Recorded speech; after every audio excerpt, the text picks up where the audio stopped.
Hi hello welcome to చిట్టి Lux అండి. ఈరోజు మా అమ్మాయి చీర ఆర్డర్ పెట్టిందండి. చీర వచ్చింది, ఎలా ఉందో చూద్దామండి.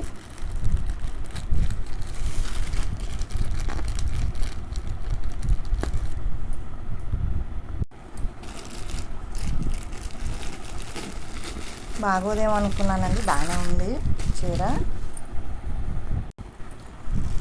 బాగానే ఉందండి చీర. పెద్ద బోర్డర్ వచ్చింది.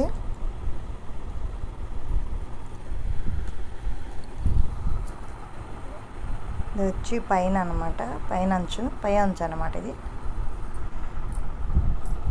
షైనీగా ఉందండి శారీ. దీని రేట్ వచ్చేసి 400 అండి. ఇంటికి తీసుకొచ్చి ఇచ్చారండి. బాగుంది, చాలా బాగుందండి. నాకు నచ్చింది. ఈ కలర్ కాంబినేషన్ అంటే చాలా ఇష్టం అండి నాకు. మొన్న మా అమ్మాయి పుట్టినరోజుకి కూడా సేమ్ ఇదే కట్టిందండి. చాలా బాగుంది మా అమ్మాయికి. అందుకని చెప్పేసి నాకు కూడా ఆర్డర్ పెట్టమ్మాయి అని చెప్పాను. ఇట్లా ఫోన్లో చూసే కన్నా విడిగా చాలా బాగుందండి. మీరు కూడా ఆర్డర్ పెట్టండి, బాగుంది.